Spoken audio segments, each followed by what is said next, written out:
Kung hindi gago itong mga putang inang mayaman na ito, sira ulo ninyo. I will see to it that a billionaire goes to prison.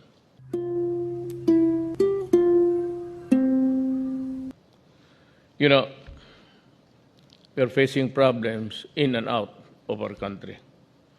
Grave problems. Locally, it's the water issue. And I have given the go signal to our lawyers to present it to the concessionaires. Yung distributor ng tubig lang. But the end of the day, akala mo sila yung may-ari. Parang sila na ang lahat. And so,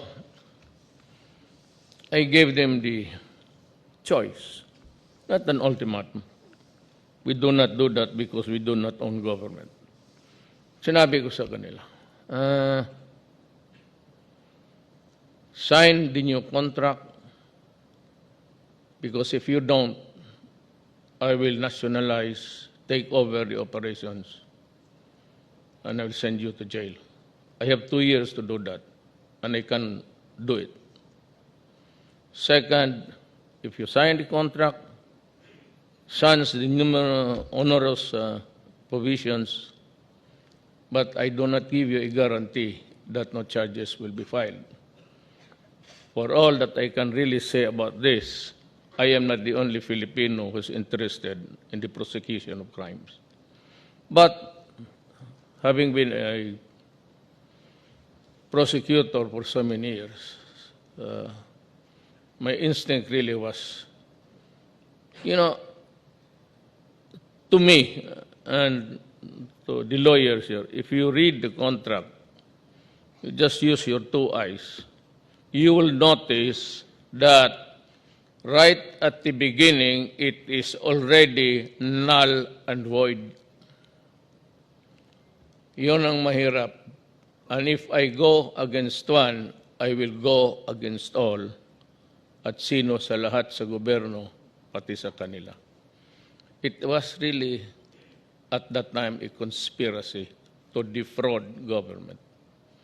At makita mo, if you place the 2 documents, the Republic Act 1319, that's the anti-graft and corrupt practices, and you place them face-to-face with the contract of the consumers, distributors, you would notice that all of the prohibited transactions in the anti-graft law are really in the document itself. And that contract was never shown to the public. It was kept out, and suddenly we have a liability. Because if we fail to ratify the rise of the rates at their bidding, they incur losses day by day, and we have to pay ang mga putang ina nila.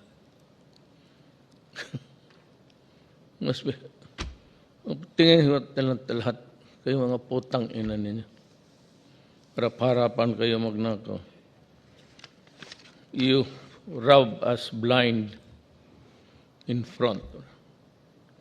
So tangkapin ninyo yan. Pray that nobody will be interested. Because I will really, if I decide to go after you, I will see to it that a billionaire goes to prison. To the listening public in the entire country today, and those with bleeding hearts and the hypocrites and all, naghanap kayo ng, where's the big fish? Duterte is going only after for, mahirap magkuha ng ebidensya. And it is the batting average even in a court trial. Alam ninyo yan. it's 70% in favor of the accused. We only have 30% average to secure a conviction because of the stringent rule of proof beyond reasonable doubt. If you create a doubt, even a dot in a sentence, patay ka na. So it is not that really easy to go up. Ito, I stumbled on. And you know what? Sabi ko naman ito, but I'll say it again, what really tickled my mind was yung walang tubig, pinatiis nila ang Pilipino. I was in Davao then, because I enjoyed the rural, rustic place. It's a madding crowd here in Manila. I could have been makalabas na. I'm not allowed by these guys to go out. I don't know why. Wala naman akong sentensyado na priso. But you cannot go out and they control your life. You can go there, but you cannot go here. Pati tuloy yung mga kadate ko ng mga babae na I promise them a dinner na pornada. Ito yan. Hindi naman sabihin nung nag-girlfriend, you know, the social life. Alam mo, magkain ka ng steak, kaharap mo maganda, hindi mo talaga maubos. Sasayang ka ng pera. Wala na, may ganon ang buhay. So, walang tubig. May nagbulong sa akin. Sabi, sir, may tubig yan. And then, called the intelligence community. Tingnan mo nga doon kung may tubig. Wala. Pagbalik ng sundalo, sir, may tubig. Sabi ko, putang ina kayo. Lilipad ako bukas sa Maynila. Tomorrow. Pag walang tubig, putang ina ninyo, bantay kayo. Kumuton ko na inyong naong. Ang kumuton? Ang ganunin? Kumot is, pagdating ko, may tubig na ang putang ina niya. Sabi ko, then I was trying to figure out the timelines of their increases, to time it during the increase. Alam mo, ganito yan. And it's a Gestapo style.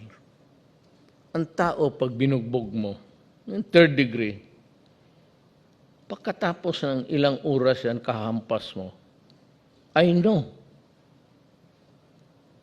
Ginawa ko. Ako yung third degree ng asawa ko.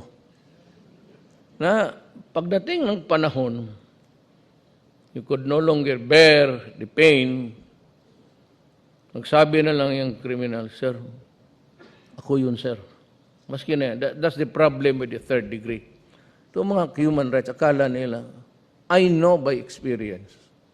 Kasi naging prosecutor ako. Pag binugbog mo ang tao, nasubrahan na. Baski anong sabihin mo, mag-oo yan.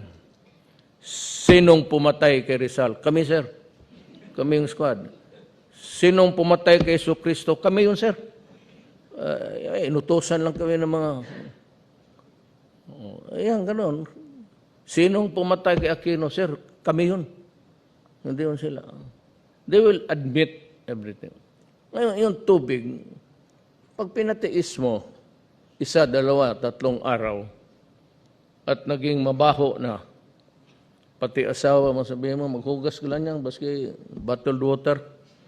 Hindi ka na naliligo eh. At the end of the day, they will just say, sige na lang. Okay na lang, bahala na. Increase na lang, basta may tubig. That's the... Kaya ako galit. Ito namang mga media na bulala yung bunganga. Bababaho yung mga bunganga ng mga putang ina yan.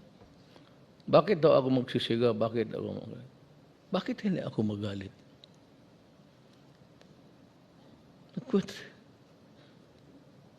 Water treatment facilities. 1997 may billing na. Hanggang ngayon may billing kayo. walang water treatment, doon pa rin sa Manila Bay ninyo binubuga yung. Kung hindi gago itong mga putang inang mayaman na ito. Sira ulo ninyo. Well, sige, you're in a sorry state because you never thought that I'd win. But sinabi ko sa kampanya, corruption. Ano yung mga customs, yan, mga nayanay sa airport. Sabi ko, ang corruption sa itaas. I've been a mayor for 21 years. I have been a congressman. I've been a vice mayor. I've been a mayor again, then president. I never lost an election. So why would I just set aside and treat it like a garbage, the trust and confidence of the people sa akin? It's sacred. Presidency, it's a gift from God. It could be given by the pious and upright person. It could be given also to a son of a bitch. But it's, you have to ask God about that. It's a universal equation which you can never solve or straighten out. Yan ang problema. Hindi kasi ninyo, never in your wildest dream na mag-converge ang destiny ng tao dito. Di talaga nila. Otherwise, they would have kamali ka doon sa tubig that started everything. And as a lawyer, when I look at the contract, it was full of shit. Because there, in that document, is the exact copy of the anti-graft and corrupt practices. Your crime could be plunder, or it could be syndicated or staffa on a large scale, in which case it is non-bailable.